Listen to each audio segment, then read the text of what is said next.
Hello, welcome back. Let's make some cookies today, shall we? Babe, you want cookies? I want brownies. Okay, that's tomorrow. Anyways, um, let us look at this ancient artifact from the year 2004.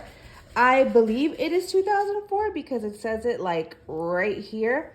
I have been bringing this tear out of a magazine of this recipe with me since high school.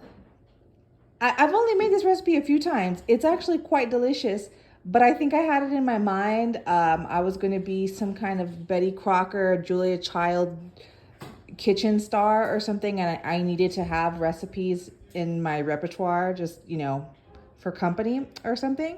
But I won't go too deep into that. But anyways, this is an actual magazine tear out, which is funny. I turned this over the other day because I had forgotten what was on the back. And I actually follow Mark Montano on YouTube. Like I watch his, I haven't watched him in a long time, but like I used to religiously watch his YouTube channel when he would upload videos about crafting. So that's so funny that that just ended up being on the back of this Cosmo Girl cookie recipe. I'll go ahead and I'll type in the whole recipe and everything that's written here in the description. So that way you don't have to pause the video and just look at all the yellowing and tearing that this page has endured over my many moves over the years. So what we're gonna need is half cup all-purpose flour. Uh-oh, I'm getting the page wet. See what I'm talking about? It's not safe, you know what I mean? 1/4 teaspoon baking powder, 1/4 teaspoon salt. We're gonna need semi-sweet chocolate chips, which I got right here.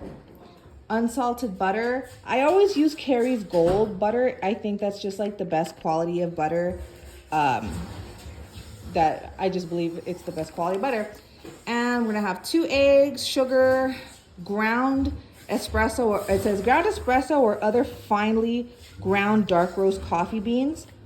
So the ground coffee that I have is like medium roast, but I do have this instant coffee that is dark roast. So I'm trying to follow the instructions as best that I can. We're gonna go with that. And it says here it makes approximately 30 cookies. So let's get started. All right, so first up, we're gonna get 1/4 cup of flour. And I don't have 1/4 cup here, so you're gonna see me get 4 tablespoons and level them off with a knife because 4 tablespoons equals 1/4 cup. If you didn't know that, it does. You wanna make sure you don't have heaping tablespoons. That's why you level it off. You have the exact amount of what you need, or else you're gonna throw off the measurements and just the recipe pretty much of whatever it is that you're doing. Then I'm going to go ahead and get the baking powder now, and that's also going to be 1/4 teaspoon.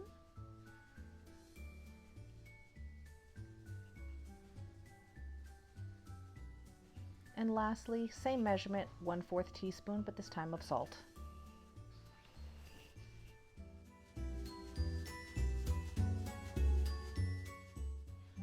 Now we're just gonna mix everything up, the dry ingredients. And then after we mix it up, we're going to set it aside and we're going to go to the stove because we're going to do a bain marie. So what I'm doing here is I just put some water in this pot and I'm going to set it to boil. I'm getting my 1 3/4 cup of chocolate chips. And then of course the butter, which is 4 tablespoons. They want you to put all of it in either, you can do this in a glass bowl like I'm doing here, or in a metal bowl, and you put this over the boiling water and it slowly melts everything together so you don't scorch your chocolate or burn it. This does take a little bit of time, so have patience when you do this part, and then just stir it repeatedly, and then eventually it does start melting together, and then butter and chocolate chips become one, and then you'll have this nice chocolatey liquid in your bowl.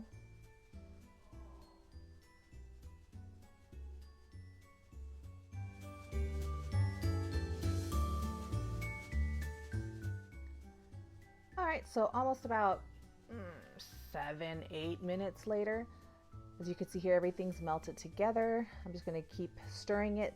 The bowl does kind of get hot at some point, so if you want to put some mitts on to hold it so that way you don't drop scorching water and hot chocolate all over your skin, please put a mitt on so you can control the bowl and or the pan. So after this, we're going to go back to our other wet ingredients, which is our eggs and sugar. All right, so now that I have the chocolate already melted, as you saw, we're going to move on. Now it says in a large bowl, whisk the eggs and sugar together until light and fluffy. So I have 3/4 cup sugar, 2 eggs,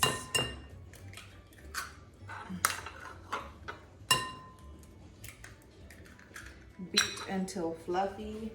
Okay. Just gonna whisk. And then what's next? Then it says stir in the espresso or other finely ground dark roast coffee beans. So that's gonna be 1 teaspoon right now. Let me just finish stirring this up.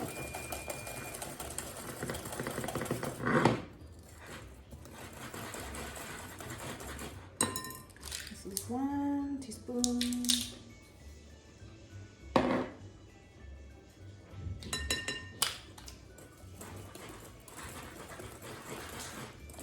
It says then after you mix all this in, then you pour in the chocolate mixture that we just melted on our bain marie. And it says then to let cool.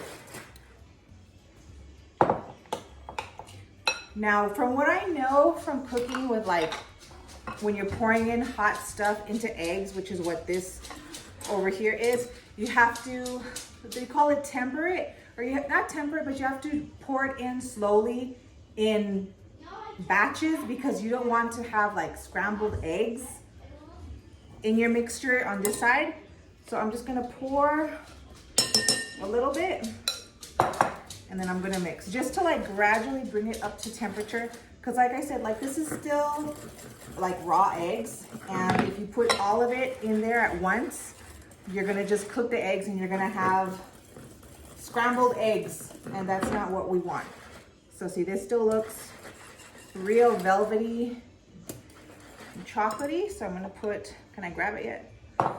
It's still a little hot. Yeah, you don't ever wanna make that mistake. I have not made that mistake because I believe when the cooks are telling me that on TV. So I've listened and I have not run into that. But I have seen people on YouTube make the same mistake. And it looks like cottage cheese. So yeah, you just keep doing that. Oh, this looks great.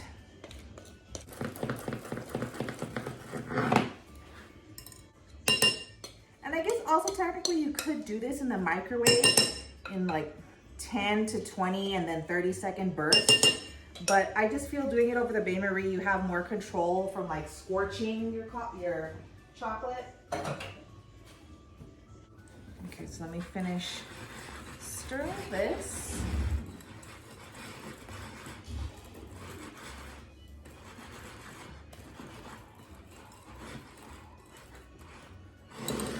Then it says let cool. So let that chill for a second. Then it says stir in flour mixture and the remaining chocolate chips. Well, I actually had less chocolate chips, but it says you're supposed to stir in the remaining 3/4 cups of chocolate chips. So instead of having actual chocolate chips in mine, it's just gonna be chocolate cookies. But in the picture, you clearly see that there's chocolate chips. I just did not have enough. I should have bought 2 bags of these semi-sweet chocolate chips, but it's okay. A chocolate cookie is a chocolate cookie. I don't think it's ruined. So it says stir in flour mixture. So let me take this out.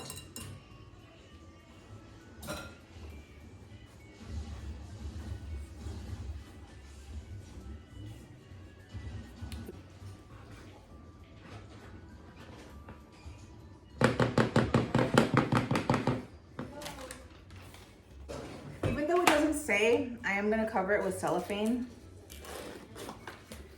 Habit, like everything I do that wants me to put stuff in the fridge, it always says to put cellophane. So I'm just gonna do what I normally do.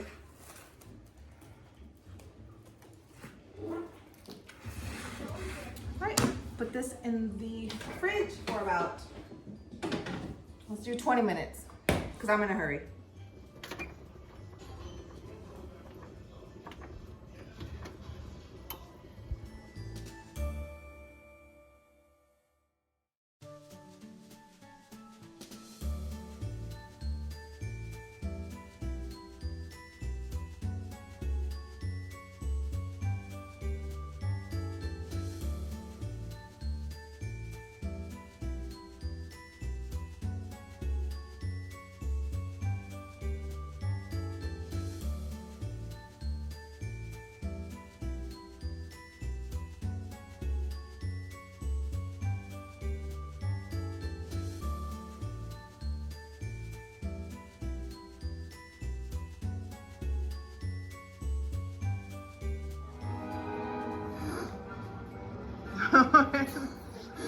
Here, have a cookie. Have a cookie. Oh, no. Zombie kids. Have your cookie, Timmy. Have your cookie, Timmy.